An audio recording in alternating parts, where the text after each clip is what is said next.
Country legend Charlie Daniels died the morning of July 6, 2020 at the age of 83 after a hemorrhagic stroke. In a new blog post on his father's website, Charlie Daniels Jr.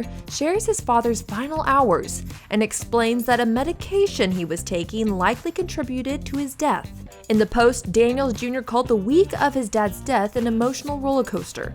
At 5:45 a.m. on July 6th, Daniel Jr.'s mother, Hazel, called Daniels Jr. sobbing that his father was sick and needed to get to his parents' house as quickly as possible. With the current coronavirus concern, naturally, Daniel's son assumed his father had contracted COVID-19, but once he arrived at his family's home, he quickly realized that wasn't the case. I'm Addison Hager with Taste of Country, and leave some love for the music legend by hitting the thumbs up button and head to the link in the right-hand corner to catch Charlie Daniels' top songs. In the post, Daniels Jr. recounted the moment he saw his father. Quote, "Found mom and dad on the upstairs porch and dad was slumped over in his chair. I asked him if he could breathe. He nodded and tried to say yes, but it was obvious he was very weak. The mother and son immediately took action.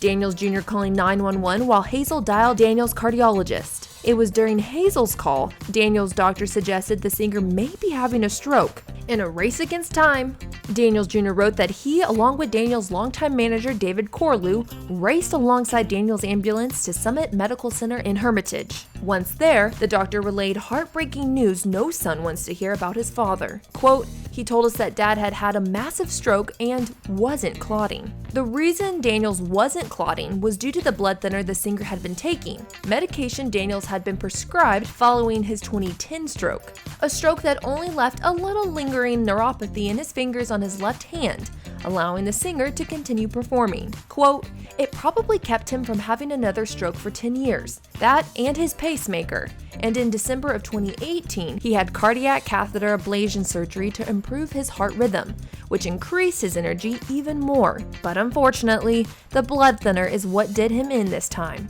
Because his blood wasn't clotting, the blood kept pouring into his brainstem. Doctors tried to reverse the blood thinner's effects and stop the bleeding, but unfortunately, by the time the medication set in, Daniels wasn't showing any brain activity. Although he is physically not here on Earth, Daniels Jr. and Hazel have peace that the music legend is looking down at them from heaven. Daniels always expressed that his faith was important to him. In fact, in his last recorded interview with Big and Rich singer John Rich, Daniels mentioned how without God, he doesn't know where he'd be. Quote, "If I didn't have the Lord in my life, I don't know where I'd be. I really don't know where I'd be. And there's been times in my life when I did not have the Lord in my life, and bad things would happen. And I wouldn't know, you don't know where to go. You don't know what to do. But I learned what my motto nowadays is. We try to walk by faith and not by sight." As Daniels Jr. wrapped up the final moments of his father's life on Earth, he jotted down what his father meant to him. Quote, "He was the strongest man I've ever known.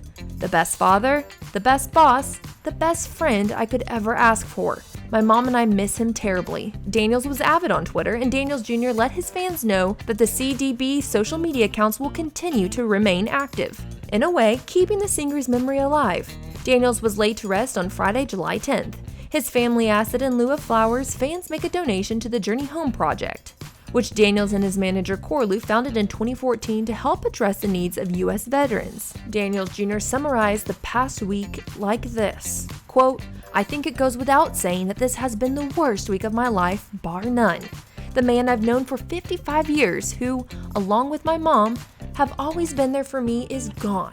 We're still shell-shocked. This week I've heard a lot of people say that Dad was the best there's ever been, and I'd have to agree, he was. And I don't mean fiddle players." I'm Addison Hager with Taste of Country. Thanks for watching, and as always, thanks for subscribing.